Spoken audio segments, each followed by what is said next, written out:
What's going on, guys? Welcome to this week's video. I'm Steve. Today we're going to be doing some more work on the 1JZ foxbody. Right now we're in the middle of upgrading the turbo system. Got a CX Racing manifold, got a 54-55 Pulsar turbo, 55 mil Pulsar gate, and today we are going to be working on the fuel system because our power numbers we're shooting for about 350-400 wheel horsepower, and we're going to need an upgrade on the fuel system. So right now, I'm not 100% sure what is in it. I saw some old ads out there that mentioned like a Walbro 250, this and that. And those are good. Those should be acceptable for the power levels that I'm looking for, but I just don't trust it. And I wanted to make sure that I'm not leaving any weak links. I want to make sure when I go to the dyno, I have every box checked. I've been over every piece of this, that there is nothing that is going to make me waste an entire day driving to the dyno. So after consulting my buddy Jason, the tuning guru, the guy who helped me redo the wiring harness for it, I picked up a DW400 fuel pump to slip into the factory hanger and tank in the foxbody. I also picked up a D-Works regulator, which is going to be great because it has an accessory port for pressure, and I have a spare input for fuel pressure on the Fueltech. So let's take a look at the pump. I could have gone with a Walbro 450, but everything I found online with the foxbody tanks, they're quite small. The reason I went for the D-Works 420 is it's just so little. I have never been into a fuel tank on a foxbody. I don't necessarily know what I'm getting into here. So I wanted to make sure when I drop that tank, pull the fuel pump out of there, I have something that's nice and small that's going to fit in there. So after checking with D-Works, they said, yep, this kit, there hasn't been any clearance issues getting into the tank. So I have, I'm pretty sure, a full tank of fuel. So let's check that first. So this is my line out of my tank. This is my fuel filter. This sends to the rail. That hard line up there is actually the return, as it goes straight back to the tank, and it's all post-filter. So this clip is actually already very shockingly loose, which is super cool and absolutely safe. Bracket itself looks pretty tough. This tank, I do know, is basically full of gas. So what I am going to do is take this clip off, put it in a gas can, and just let it fill itself up. This guy is the loose one. Turns out not that loose. Okay. My feed line unhooked from both sides of the filter. One side is in here, so I'm gonna go inside the car, turn on the fuel pump. You guys will hear the potential Walbro unit in here.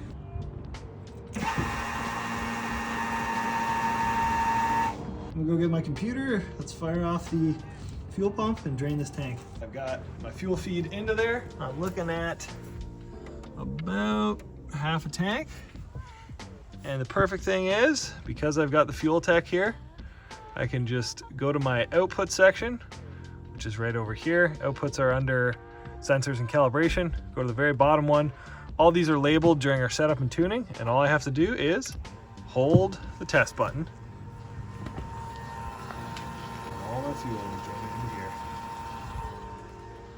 So I'm just gonna sit here, hold this, until I hear the pump change, or we run out of room in the tank. So another advantage of the D-Works pump is hopefully it's going to be a little quieter, because you can hear this thing, this potential Walbro is not quiet. So I've never drained my fuel tank right down. Right now it's saying it's a quarter tank, but if you listen to the fuel pump, hear the tone of it changing. And that's all she wrote. So now I know. Quarter tank is empty.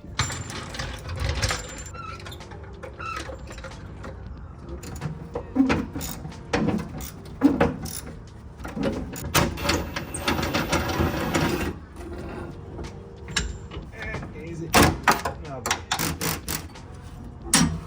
Ooh, here she comes. I think we gotta yank it out of here. Passenger side, we gotta get the filler neck out of this grommet. Doesn't look like it was leaking too much, but we gotta give it the old yank.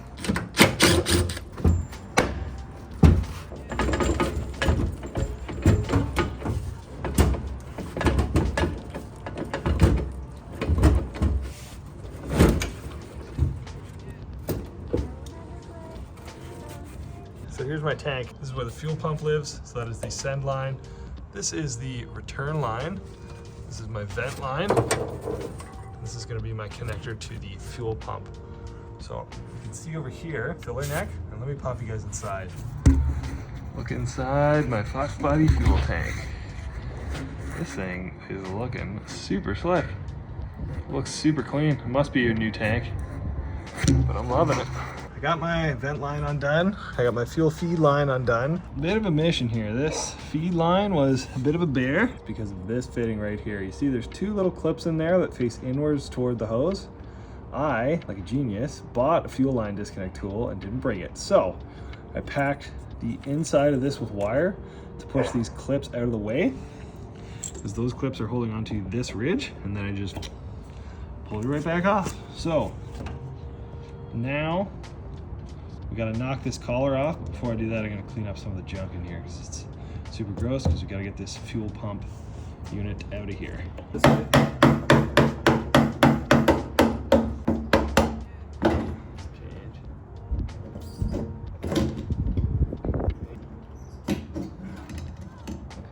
That is a certified Walbro. Oh! Boom! One fuel pump and one mat. So this is the fuel pump out of my 1JZ Foxbody. I figured it was a Walbro by the way that it was, and confirmed it's a Walbro GS30 something or other. It's kind of covered by this. And here is the fuel sock, which is pretty mangled. Looks like it's sucked up a lot of junk over its lifetime. So I'd say even if this pump could support the power levels we're after, it's probably still a good thing we're changing it out for this little guy. This is my new Deechworks 420 pump. Went with this one because Deechworks is a very reliable company, and as you can see, we're very tight on space. This thing matches perfectly basically with the Walbro that's in there. Same diameter, same height, same everything. Talked to the guys at Deechworks, they said, yeah, for sure, we have run these on here before. We are gonna blast this guy in here. What if you have to take the plastic off? So I gotta undo all this stuff, pull this pump out, start fitting up the Deechworks.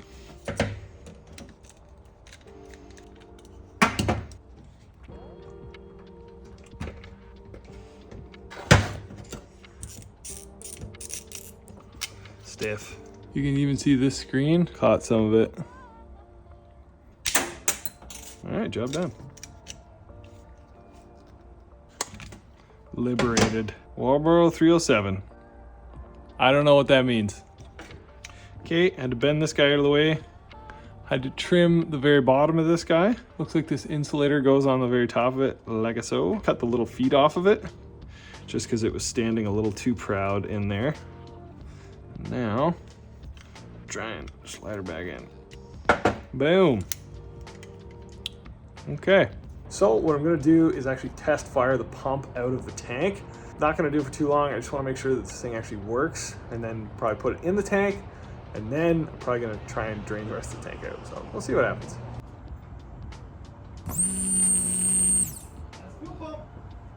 Remember kids, always undo your battery when you're working with electricity and fuel. New Deechworks pump is in there. I've got my feed line running into a gas tank here. And I'm just gonna suck the rest of the gas out of this thing because I don't really want to try and put this tank back up when it still has fuel in it. I thought it was all out, it definitely was not. It is insane how much quieter this pump is. So same place, you can barely hear it. All my fuel is running in here.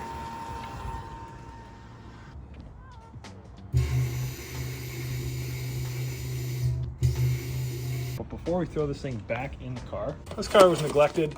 I don't know much about it, so I bought a brand new Wix fuel filter for a Foxbody Mustang. Another good thing to do on Fox bodies anytime you pull the tank down, this is a filler neck accessory.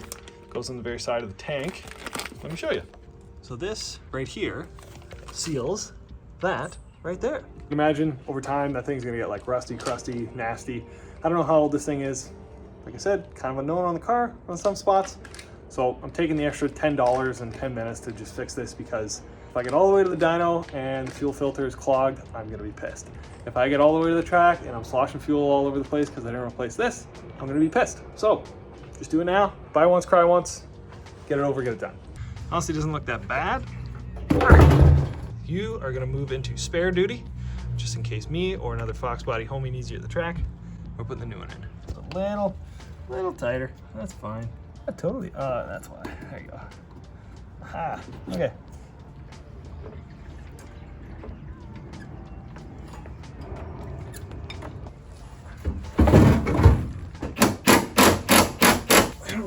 factory thing.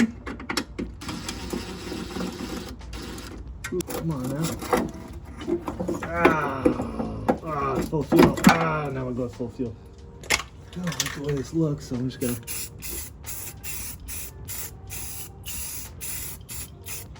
Oh, painted the lines. That's exactly what I want. I got a little bit of paint in there. Damn shame about that. The injectors I chose for the turbo upgrade were a set of Bosch Ev14s, which are 1000cc injectors, but it came with absolutely everything to repin and rewire. I got the Dworks 420 pump in there.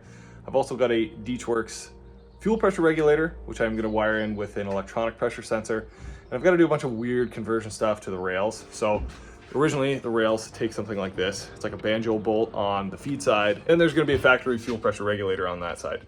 We don't want that anymore. We want something we can dial in. That's why we got the Dworks fuel pressure regulator. So I'm trying to convert from the factory fittings, which are M12 times 1.25 to a -6 AN line, just because it's gonna make my life a little bit easier. I've got the conversion fittings. You can find them all on the Jungle website. Here's what it's gonna kind of look like. So you can see this is an M12 by 125 to -6 conversion. It's gonna be my feed. This is going to be my exit. I'm thinking, I might mount that regulator in here somewhere. So I'm gonna take you along with me and just try and start to piece these things together. Quick look at the fuel pressure regulator. This is a Dworks DWR 1000. And it has got a very ugly sensor off the right hand side of it. A lot of times guys will run the manual gauges, but with the Fueltech, it already has an input ready to go for fuel pressure, and I have it all wired basically to it. So these are the sensors that I use for fuel pressure and oil pressure. It's gonna work great. And if I get this thing set up in there, as soon as I see a drop in rail pressure, I can throw this thing into limp mode, which is, again, just gonna kind of save it. So it looks gross, but it's kind of worth it. The fuel system is ready for its first test. Been able to reuse some of the, I guess, factory JZ parts, specifically the factory feed banjo bolt. I'm gonna reuse that, see how it goes. Here's what we're dealing with. It's gonna be difficult to see, but we've got our factory hard line in. Goes straight through our 1000cc injectors. We've got an M12 by 1.25 converted to a 6 or a -6 line, which runs back to the reg, and then that is our return to the tank. All right, here we go. Pressure test, take 2.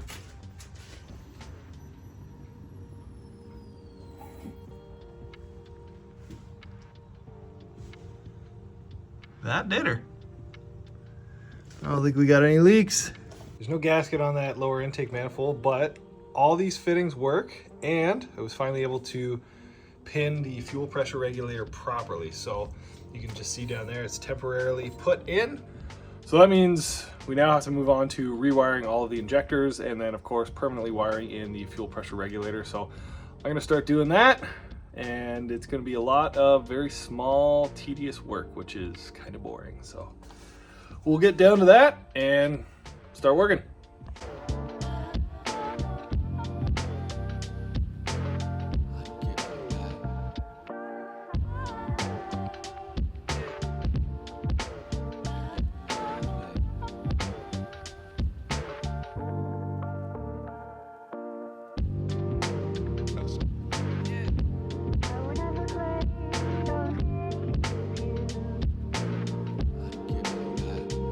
All right, after lots of very careful wiring, all of this is done. So I have changed out all of the injector harness connectors. These are updated to work with the Bosch 1000s. And now we need to reassemble the intake, which is going to involve cracking the fuel lines and doing a bunch of gross stuff like that, but it's time for final reassembly.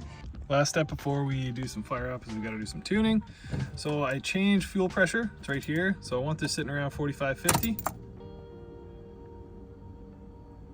Right now we're, 47, 45, and it obviously falls off. So that's kind of where I wanted it. Didn't want to get it too hot, too crazy. Now we got the alerts on there too, so we can kind of set all that. Now I got to go in here and tell the computer that, hey, these are no longer 370cc stock injectors at 95% duty cycle. They're big dogs, 1000 cc's. And we don't want to basically flood the motor with gas. So I'm on line with my buddy Jason right now. We're gonna try and figure this out.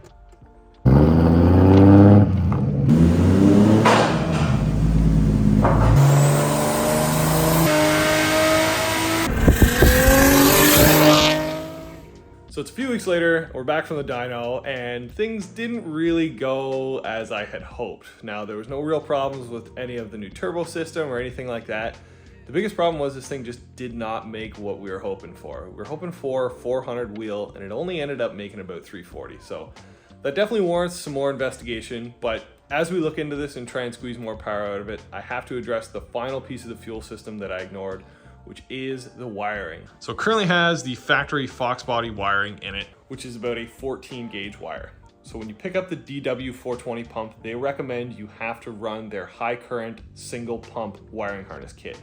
Basically what that entails is a 10 gauge wire, high current relay with a low 12 volt current trigger. So I pre-purchased the wiring kit knowing that this might be an issue. And as it confirms, 20 pounds of boost around high 6,000 RPM, I'm starting to drop off on fuel pressure. So it's likely related to the wiring not being able to supply the current that the pump is gonna need. So I've taken the time, dropped the tank out of this thing. I'm gonna show you kind of like my hodgepodge wiring. I don't know that this is gonna be applicable. The one thing is I was able to keep everything nice and tight close to the battery. The kit that DeechWorks provides is super nice. It comes with the relay, comes with everything you need. The only additional piece that you're gonna need is maybe a couple fittings and a little bit of extra 10 gauge wire. So here is how I have set everything up. To run the DeechWorks high current fuel pump harness, I had to redo things. So under here in this Deutsch connector right here, you see this white wire? That is my ground trigger from the ECU. Now this red wire used to be the 12 volt power source to the fuel pump. And I have now turned it into a ground wire because it's hooked up to my Fueltech ground trigger, runs through the car all the way in the back, and comes out right here. So this is that ground piece which actually used to go down to the fuel pump. Down by the fuel pump, I have actually got a brand new clip because this thing died at the end of my driveway because this clip broke. Got some 10 gauge wire, and I repinned the factory fuel pump connector, ran two 10 gauge wires up through the floor right here, back in and around to the battery, and mostly hid all my wires back in here. So come back to this red fuel pump wire. This is the negative trigger for the relay, which I have mounted on the very back here. My 12 volt green trigger is this wire that I snagged off the harness.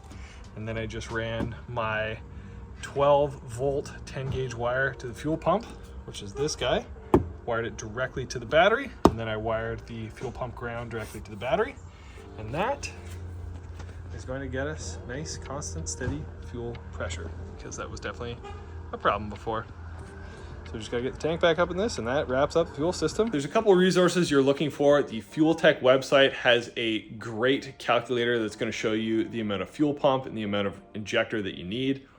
By all accounts, this fuel system is very overbuilt. So the last thing we haven't touched on it is the factory foxbody lines, which online, these things say they should support up to about 550 horsepower. Overall, this fuel system is probably good, minus the factory foxbody fuel lines. This thing should support up to about 700 horsepower. We're not going anywhere near there. We have to do some investigation as to why this thing didn't make 400 wheel, but we've touched almost every part of the fuel system. We know we got a good pump. We know we are over injectored. We got the regulators. We got the wiring for it. So this is safe. This is basically just box ticked. We don't need to do anything more with this. We're good. So that is gonna do it for this episode. Thanks for watching, guys. Like, comment, subscribe. Helps the channel grow. Helps me and Rhett do some more cool stuff like that. Really appreciate you all out there watching. See you next time. Just taking it real easy here.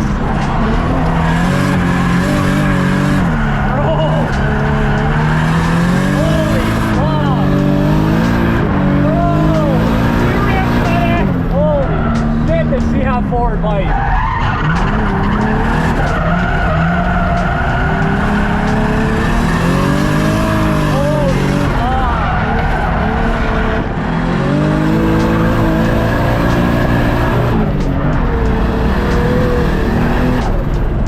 Wow, did she have forward bite? She rips, eh? Holy tits.